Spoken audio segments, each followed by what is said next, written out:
Hello dear chess friends, I'm Grandmaster Grigov, and today I'm going to present the most important theoretical positions that you should know in the endgame Rook versus Knight.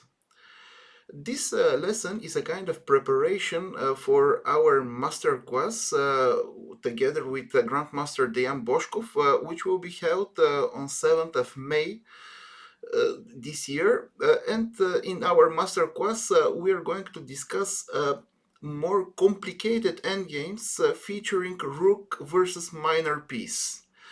Today, I'm going to show the basic positions in the endgame rook versus knight, and after that, I'm going to record another video featuring the most important theoretical positions in the endgame rook versus bishop. After studying these introductory videos, you will be ready for the more complicated stuff that will be dealt with during the masterclass. So, those of you who participate in the masterclass will get an access to the PGM file of this lecture. In the PGM file, as usual, you will have more examples, not only the examples that will be covered now, but for more information concerning all the topics related to the camp, to the masterclass, you can just click on the link which is in the description of the current video. So we start exploring the subject. Usually, uh, this endgame, Rook versus Knight, is a draw. Of course, this is a common knowledge and nothing special here. But there are some very important exceptions that you should know, and it turns out that these exceptions are quite important from a practical point of view. Uh, Even some very strong grandmasters make big mistakes in this type of endgame, and therefore, I think that the current lesson will be very useful from practical point of view. So, first of all, I want to show a typical drawish position in the endgame Rook versus Knight. In this position, White cannot win. This is a typical drawing position, uh, and it's just important to know the few simple rules, and you will hold this endgame without any problems. So first of all, you see that the knight is close to the king. Uh, Usually, the danger can arise when your knight is separated from the king. We will cover such cases. Or another possible scenario is when your king is in the corner of the board, and the stronger side can create some mating threats. Also, we are going to see that the position of the knight is very crucial, and there are some squares that you should avoid. But first of all, I want to start with this clear example, which shows the basic defensive strategy. For example, here black can go knight c6, rook c7, and what will be the move? Of course, knight d8. In order to successfully defend such position, your knight should be close to the king. In this way, your opponent cannot make progress. For example, he can try whatever he wants. For example, rook e7. If he makes a move like rook c1, for example, then king d7 is possible, and now there is no problem whatsoever, because now even the king is not on the 8th rank. So here there is no problem. Rook e7 is a possible option, king f8, let's say rook d7, and in such positions, if you have a choice between two moves, knight c6 or king e8. Of course, without thinking, you should play king e8. The king goes next to the knight, and the position is just a draw. Of course, if you make this weak move, knight c6, you're losing on the spot, because rook d6 is now possible. The knight is threatened, and of course, when the knight goes somewhere, there will be a checkmate, rook d8. So king e8, rook c7, king f8, rook a7, king e8, and you can see that white cannot make any progress in this position, because the knight and the king, they act together and they control a lot of important squares. Now, let's take a look at another position, which is still a draw, but a bit more complicated one. So we see that the position of the king is a bit problematic. The king is near to the corner of the board, and this leads to some, at least practical problems. But the knight is well placed next to the king, and there is room for maneuvers. Therefore, the position is a draw, but some careful play is required in this position.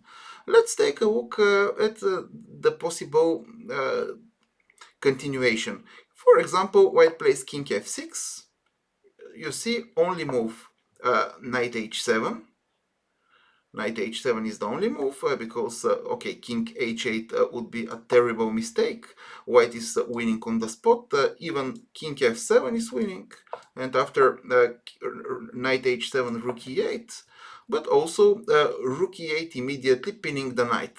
So knight h7, king g6, and now knight f8. King h6. What else? Just to take the h7 square from the knight. And now black is forced to occupy the h8 square. But since the knight is well placed on f8, white cannot make progress. Now rook f7 is a possible continuation. But it's important to mention the move rook g7, because now black is forced to play with the knight since the king is practically stalemated. The knight can go to e6. Generally speaking, this is a sign of a danger, because you see that the knight goes far away from the king. And in such cases, when you play such a move, you should be sure that in the next moves you can restore the proximity between the knight and the king in a forced way, and this is the case here. Now the black knight is a bit far away from the king, but in a forced way, black can restore the proximity between these two pieces, and the position will be a draw. For example, if the rook goes somewhere along the g file, knight f8, the knight goes back next to the king. Or if white goes rook f7, then king g8, and once again knight f8 will follow, and of course white cannot make progress. So rook f7, king g8, rook g7, king h8, rook g1. And here it's important in this position to choose a square for the knight. This is an important position, and of course we have three options: knight e6, knight d7, knight h7. Uh, don't try to remember the exact move order in such positions, but you should generally focus on the most important general ideas. And here, in order to find the best continuation, you should know what you should avoid. And I would say that white's main threat is to bring the king to the f7 square when there will be a variety of mating ideas. So, for example, it's when you know this idea, it's not so difficult to calculate that the move knight e6 allows king g6, and here the white king can reach the f7 square in a forced way. So king f7 will follow in this position. Let's suppose knight f4, king f7, and now you see that the king is in the corner, very badly placed, and the knight is far away from the king. There is no defense against this mate, rook h1. Let's take a look at another option, knight h7. When you consider playing such a move, once again, you should ask yourself: is there some forced way in which the white king can occupy the f7 square? And when you start calculating, you will see that there is king g6. Okay, the idea is king f7 immediately. Now black should play king g8 because in case of knight f8, king f7 is possible. Knight h7, rook g8 mate. Okay, otherwise instead of knight h7 there is no moves, no move. After knight d7 there will be mate on h1. So here black should play king g8, but there is a typical waiting move, rook g2, and after this move it turns out that black is in a position of zugzwang. So knight f8, what else? Otherwise the king will immediately occupy the f7 square, king f6, king h8, and now king f7. White is winning. So, by using the method of elimination, we can see that the only viable continuation is knight d7. Only after this move, the white king will not be able to occupy the f7 square. Let's suppose he goes for king g6, and here, what will be the move? Once again, you might be tempted to play knight f8, but you see that king f7 is possible, is immediately possible. Therefore, you can use once again the method of elimination and play king g8. And this is the simplest and the only way to make a draw. Rook f1, knight f8, and now you see that the proximity is restored. Now the knight will act together with the king, and black will hold the draw. Nevertheless, you should be careful. For example, after king f6, let's suppose that you have a choice between knight h7 and knight d7. Okay, after knight d7, king e7 followed by rook g1 can be dangerous, and then the white king will occupy the f7 square. Therefore, we play knight h7, king e7. The threat is rook g1 followed by king f7. You don't have moves. Therefore, you once again you can use the method of elimination, and you play king g7. Rook g1, king h6, and now the king runs away from the corner, and white cannot make progress. Let's suppose king f7, knight g5, king f6, knight h7, and the position is just a draw. Uh, the king is well placed, the knight acts together with the king, and white has no way to make any progress in this position. As you see, when studying some theoretical positions, you should not try to memorize all the moves. It's impossible, believe me. Uh, in some days, you will forget everything, but you should just pay attention to some critical general ideas.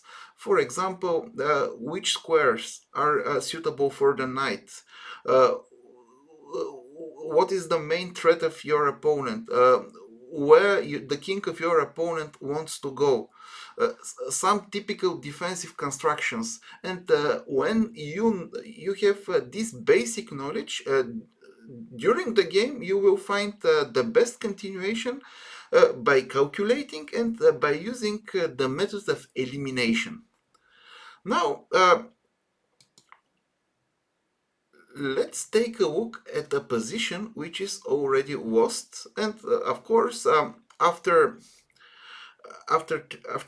looking at our previous example, it's very easy to understand that in this position, if it's white to move, white is going to win.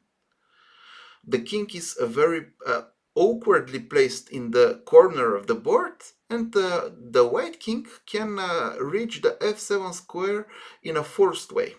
So in this position, if it was black to move, the result would have been a draw. Black would have just played the simple king g8, and white cannot make any progress whatsoever. But if it's white to move, the move king f6 is winning. What can black play in this position? Knight h7 is a possibility. Now, after king g8, white can win on the spot by means of rook a8. Okay, a typical Zugzwang position in such endgames. So knight h7, king f7, there is no move. Knight g5, king g6, and you see a typical idea. The knight is threatened, and also white wants to give a mate via a8 square. So don't forget that when your king is on h8 in the corner of the board, the probability of losing the game is very high. You should be very careful in such situations. And here, white is winning by means of king f6. Now we shall take a look at the worst possible scenario for the defending side. As you can see in this position, the black knight is at the corner of the board, and therefore white should be winning.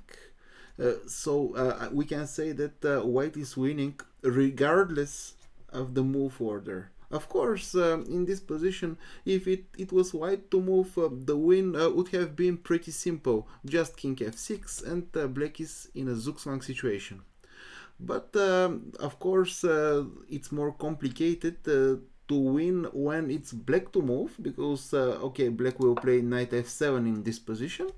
Here, king f6 is the move, of course, and it turns out that the knight should go far away from the king. So, of course, a move like knight h8 does not work. Just rook b7. You wait, and black is in a Zugzwang. These two squares, f7 and g6, are not available for the knight. Therefore, king f8 should be played, and it's just a mate. Another typical idea is when black plays king knight h6 just to keep the knight close to the king. Then king g6. You see, we create an opposition between the kings. The knight is attacked, and of course, rook a8 will follow with a mate. So in this position, the move knight d6 is pretty much forced, and here there are different ways to win in this position, and it's not so important for you to memorize the exact winning sequence that I'm going to show. For you, what is important is to know the basic ideas, the main patterns of our winning strategy. What is the winning strategy in such endgames? First of all, you should try to restrict the knight as much as possible. At some point, the knight will be far away from the king and restricted at the maximum. And this is the moment when you should start creating mating nets for the king of your opponent. And since the knight will be not able to participate in the defense, the mate will be inevitable. So in this position, I think that the most precise move would be rook a5. So we anticipate the maneuver knight e8, knight g7, and at the same time, we take control of the important fifth rank. At some point, the knight will be not able to go to b5, f5 square will not be available, and usually the rook is well placed here. Why I have said that we anticipate the maneuver knight e8, knight g7. First of all, it looks that this g7, this maneuver is pretty logical because black manages to bring the knight close to the king. Nevertheless, as we are going to witness on multiple occasions, in such endgames, g7 square is very, very problematic, and whenever the knight goes to d square, white usually wins. I'm going to show exactly how to do it. Of course, in the next example, we're going to take a more detailed look at winning strategies in positions with a knight on g7, but here I will just briefly mention the main problems. For example, let's suppose black goes knight e8, king e7, knight g7, and here rook g5. So you can see that the knight is restricted. There are no squares for the knight. So even if we don't pay attention to the opposition on the g file, we can see that all the possible squares are controlled by our pieces. So king h7 is the only move, of course, but now king f7, and here the knight is restricted, and black is going to be mated pretty soon. For example, after king h8, we just go rook g1, followed by rook h1. There is nothing black can do in this position. So you can see how vulnerable the knight can be on the square g7. But as we have pointed out in the next example, we are going to examine such situations in a more detailed way. So instead of knight e8 followed by knight g7, what else black can do in this position? Another possible option is king f8, but it's losing pretty much on the spot, because after check we can arrange the typical Zugzwang position, king e6, and black has no move. The king should go somewhere, and we are just going to take the knight. So this does not work. Quite a typical win arises after knight e4. Check. Here king g6, it's important to create a position, and at the same time we place the king in a way that the knight of our opponent cannot deliver check. So king f8, and here just imagine that if black had a king on g8, we can follow with rook e5 with a typical fork in such positions.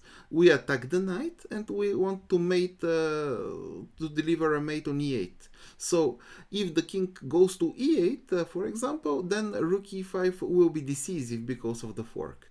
Therefore, we can just force the transition into such a position. Rook f5, typical intermediate check, and since the black king cannot go towards the center, we are just winning. For example, after king g8, rook e5 is winning. After knight d6, just rook e6, and white is winning. The mate cannot be avoided in this position. So in this position, what else black can play? Knight e4 is losing, king f6 is losing.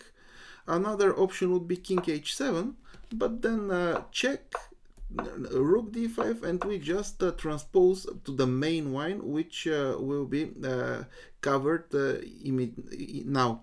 So after rook a5, I would think that black's most stubborn defense is knight c4. knight c4, but the knight goes far away from the king, and this is always a sign of a danger in such positions. What is the usual winning strategy that you should know? First of all, you should try to restrict the knight as much as possible and to force the knight into occupying a position which is far away from the king. And then you start setting a mating net. And of course, since the knight is far away from the king, the knight cannot participate in the defense. In such a scenario, the mate will be inevitable. And of course, there are many ways to achieve this goal, and here I'm going just to show one typical idea. The one that I'm going to provide illustrates some important patterns and constructions, if you like, which allow you to win the game in such positions. First of all, giving a check is quite a logical option, just to force the opponent's king to occupy the corner of the board. So king h7, check once again, king g8, and now you shouldn't play moves like king g6 because your opponent is ready to give a check. King knight e5. Another idea for black is just to play knight d6, thus bringing the knight back to the defense. Therefore, as I have already pointed out, you should try to restrict the knight as much as possible, and the best way to do so is rook d7, just taking the d6 square from the knight. And here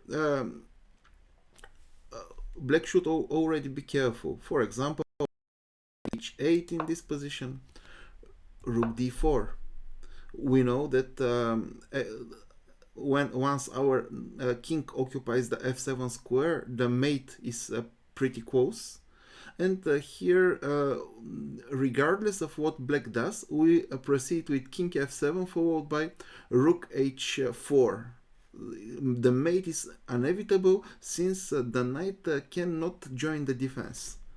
Another interesting idea is knight b6. Okay, once again, black has many ways. White has many ways to win the game, but I like rook d4. You should remember that placing the rook in this way, according to the knight, you see on the diagonal, and there is a distance of one square. Placing the rook in this way is a very good construction because this construction allows you to restrict the knight in the best possible way. So now, as you can see, the knight has no moves in this position, and since the knight cannot join the defense, we can gradually build our mating net. Only the king can move. Let's suppose that he plays king h7, and here king f7. Nice geometry, I would say. Rook h4 is the threat, and if the king goes to h6, then rook d6 is winning. Very often we combine mating ideas and forks. All these forks are based on the vulnerable position of the knight.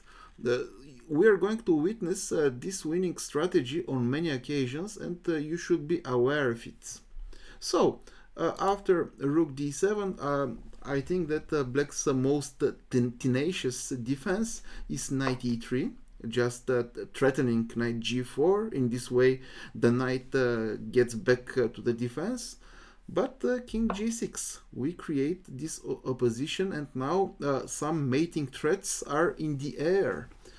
King f8, only move, and here rook d4. As you can see, white keeps cutting the knight. Now the squares c4 and g4 are unavailable. Therefore, the rook is very well placed on the fourth rank in this position. Here, what is our threat? If it was white to move, we would play rook f4 check. Why? Just to force our opponent to occupy the position, just to force the move king g8. And then rook e4, fork. Uh, the king cannot go to the e file because of rook e4. So, knight c2, where to put the rook in this position, we already know. Rook e4. This is our familiar construction, which allows us to restrict the mobility of the knight. Furthermore, in this concrete position, by putting our rook on e4, we manage to cut the way of the black king. So now king e8 is not possible in this position. And here the knight should go either to a3 or a1. It doesn't actually matter because the knight goes far away from the king, and then we have plenty of time to build our mating construction. I would just give two examples. Let's suppose that black goes for knight a1, this ugly square, king f6. Here the idea is rook a4 followed by rook a8. We see the opposition between the kings. King g8, and in such cases, don't forget to give this typical check. This check is very important because there is no useful move for black. He should either go to f8 and allowing the opposition, or he should play king h7 or king h8 and just accepting the mate. After king f8, rook a4 is obviously winning immediately. And if king h7, then once again this check which allow you to qualify the position of the king. So in most of the cases, when the king of your opponent is on h7, a7, a2 or h2, this check is winning because the king should go here and allows the opposition. Then after king h6, you know, rook g1, rook h1, and you're winning on the spot. The other option after rook g7 is king h8, but now we have plenty of time to mate him king g6, then rook a7, rook a8, or you can mate in the way you want. So this is a typical winning pattern in such positions. After rook e4, knight a3, we can play king f7, creating a position and introducing the threat of rook a4. Now knight b5, for example, trying to bring the knight closer to the king will be met by rook b4, and you can see that the mate is coming. And if king g8, then once again this check just to clarify the position of our opponent. We proceed in the same way. We use the same winning strategy. And after king h7, of course, you can pause the video and try to guess the move, but I'm sure that in a few seconds you will guess the right move. When the king goes to g7, to h7, sorry, and your king is here on f6, always the right move is rook g7, just clarifying the position of the king. As we know, king h6 is not a good idea because of rook g3, and this typical fork always works. And if he goes to h8, we just use our time to mate the opponent. But just make sure to pay attention until the very end of the game, because, for example, after knight c4, you shouldn't allow the opponent's knight to join the defense. Therefore, rook e7, and here rook e8 is coming. So, guys, obviously, it's not so important for you to memorize the winning sequence that I have just shown. This is not important. What you should know are the typical constructions, the typical patterns, attacking and defensive patterns. And in this way, during your game, you will find the right solution. Of course, you can make it a bit slower. You can forget something, but at the end of the day, you will find your way to achieve the the optimal result. Now, after examining these basic positions, I would like to focus on something a bit more complicated and very important. And these are the positions in which, sorry, let's start from the beginning. We proceed with the positions in which the knight is on b7, and such positions arise very often, and I see that sometimes even very experienced grandmasters fail to understand the subtleties in these positions. Maybe some of you remember that in a recent game, Veselin Topalov lost a similar position against the Chinese top grandmaster Ding Liren. Actually, this game will be included in the PGM file that I'm going to provide you with. Here, when the knight is on one of these squares, g2, b2, b7, or g7, there is a problem, and the weaker side should pay a lot of attention. And also, when you are playing with the rook, this is a sign that you can you have very good winning chances. But there are some very important subtleties that you should know in order to win. So, what is the basics? The strategy, of course, you should try to restrict the knight as much as possible, and then you gradually you start creating mating nets. In this position, let's say that it's black to move, and of course, his most obvious reaction would be knight a5, check, king b5, and here, okay, knight b7 is the logical option. So the knight should stay close to the king. This is the most obvious. And here, okay, my analysis shows that White's most precise idea is rook f8, just to start restricting the knight, making all ideas based on knight d6, knight f5 impossible.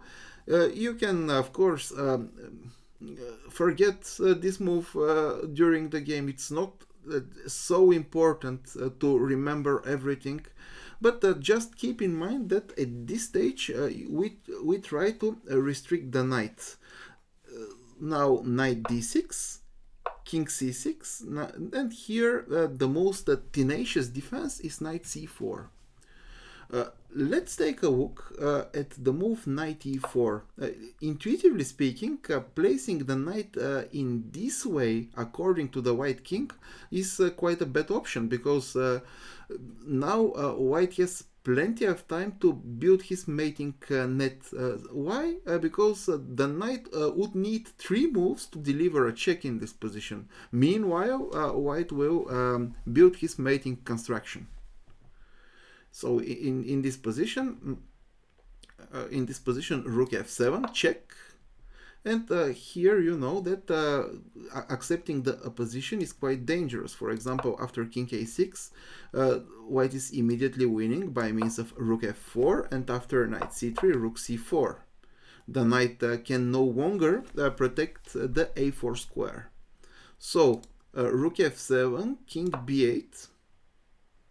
Now maybe all of you know the correct move in this position, because this is a typical pattern that we have seen on many occasions until now. Rook b7, just to clarify the position of the king. If the king goes to c8, we win because of the opposition. Rook e7, then rook e8. As we know, knight f6 will never save black. Rook e6 is the solution. And of course, if the king goes to a8 in this position. If he goes to a8, then uh, rook b4, and we just try to occupy the c7 square. Of course, some very slight calculations are required because, for example, you cannot play immediately king c7. You should just play it in a moment in which black cannot deliver a check. But this is quite a simple calculation. Rook f4, knight h5, rook f5. Here after knight g3, for example, rook f3, the knight is far away from the main battlefield, and then, of course, you play king c7 followed by rook a3 mate. So, in this position, after king c6, black should probably play knight c4 just to be able to deliver some checks. Knight a5, for example. And it's quite important to control the fourth rank in such positions. Why? It's not so easy to explain, but we are going to see it in many wines. In many wines, we will see that having the rook on the fourth rank actually helps white a lot.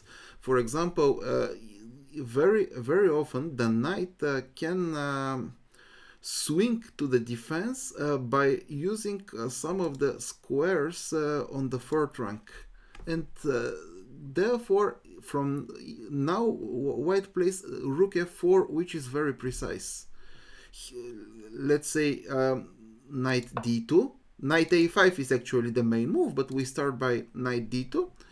Now we give a check, king b8, and now king b6. And you see that having the rook on a4 tremendously helps us, because now the knight cannot join the defense. Knight c4 is impossible, knight e4 is impossible. If he goes for knight c8, king c8, sorry, then we can say that the knight on d2 is awkwardly placed, because of the position of the knight, the black king can never escape via the d file. Whenever black goes king d8 or king d7, then we just play rook d4. So rook f4 here, for example, just putting the rook in this typical way in order to further restrict the knight. You should remember this pattern.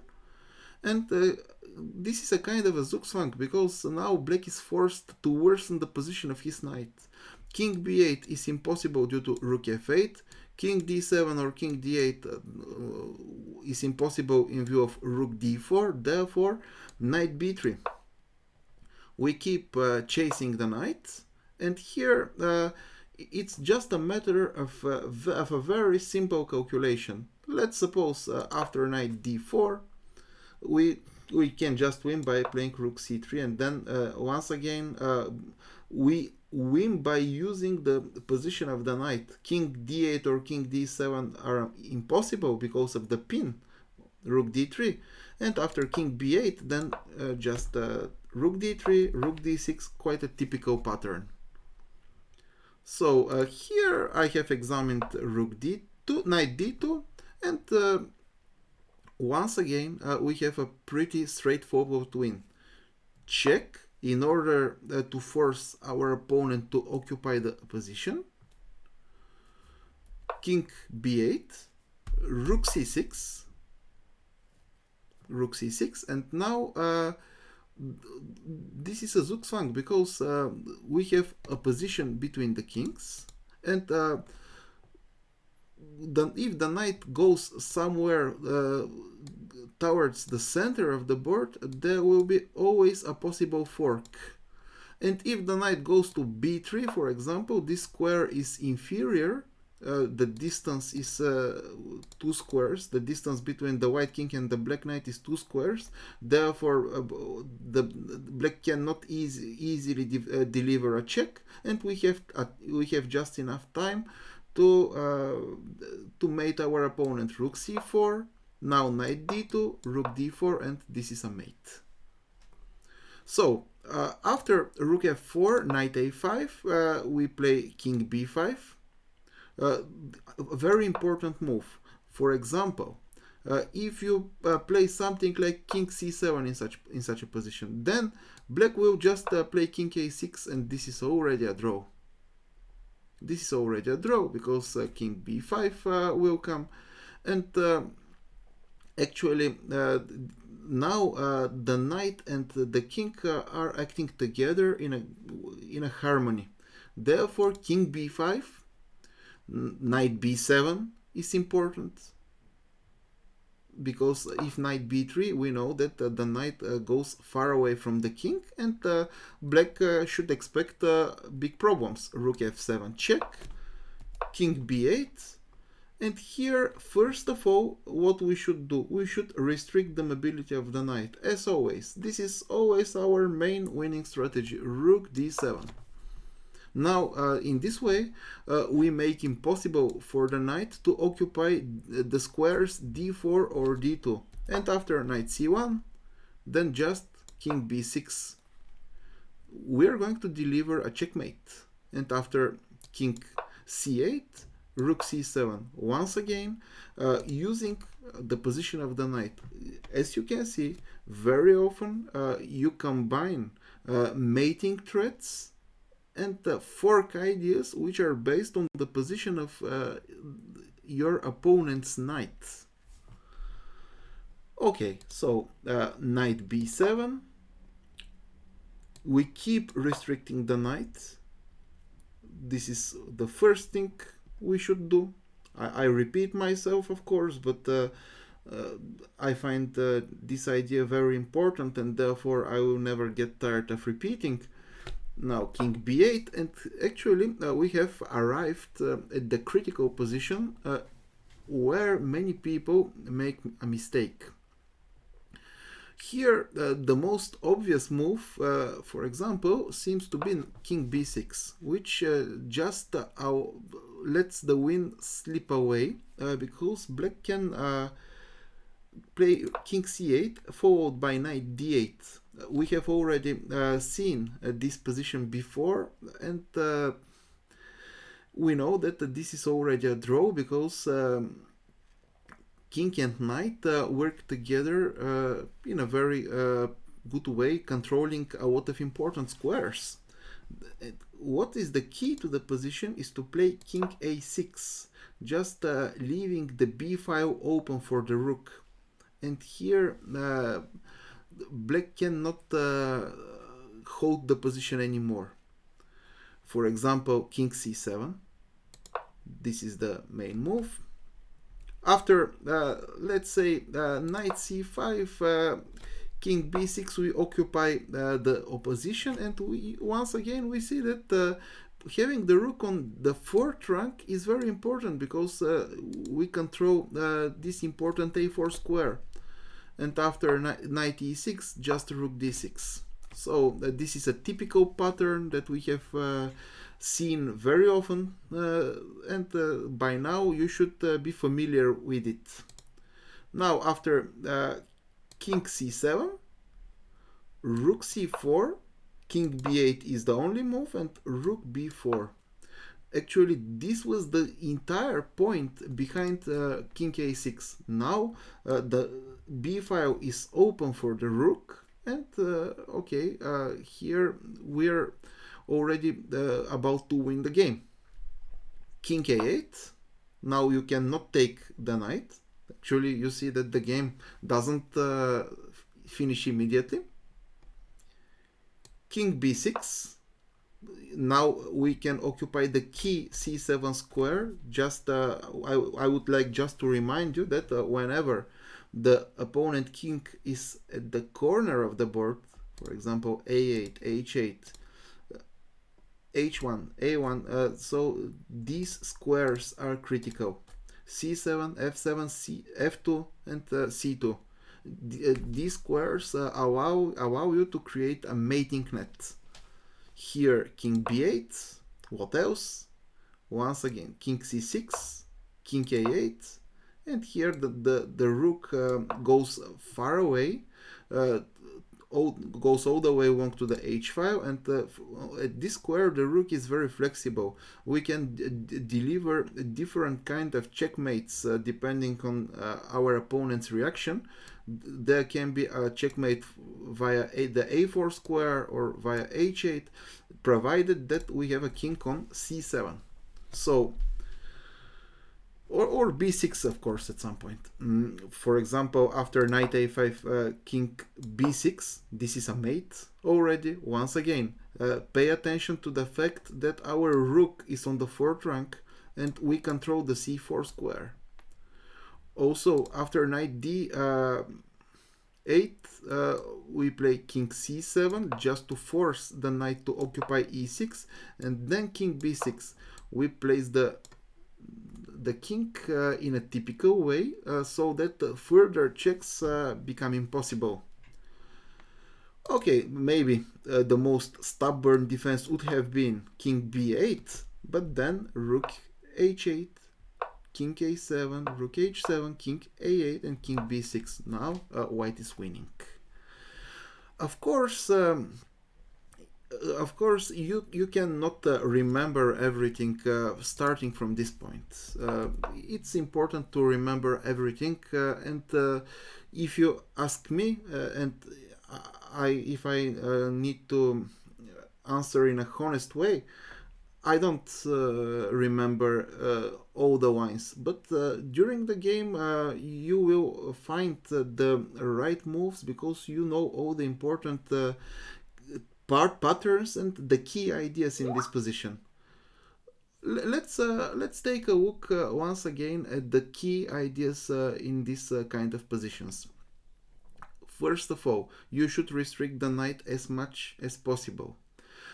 The rook is very well placed on the fourth rank, because in this way we restrict the knight and the knight cannot get back to the defense. Another very important key idea is in this position to play when the knight the king is on b8 and the knight is on b7. A very important idea is to play king a6, just to leave the b file open for the rook, and then the win is pretty much straightforward. Of course, knowing this example is very important, not only because this is an important theoretical position, but just because of the fact that in this position you see maybe the most typical and important ideas in this kind of endgames. During of course, within the framework of this lesson, it's impossible for me to provide quite an extensive coverage of all important theoretical positions, but you will find much more material in the PGM file that I'm going to provide. Those of you who participate in the masterclass will have access to a variety of training materials related to this kind of endgames.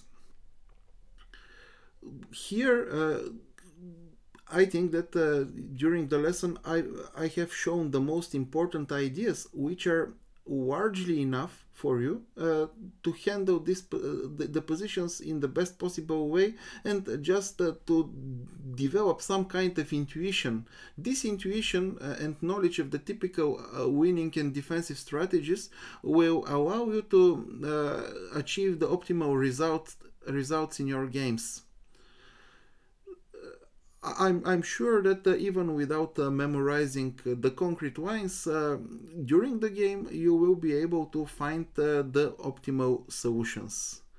And these theoretical positions are very important when you play more complicated endgames. For example, rook and pawns against knight and pawns, because very often different simplifications are possible, and okay, you should know the basic theoretical positions in order to evaluate different kind of simplifications.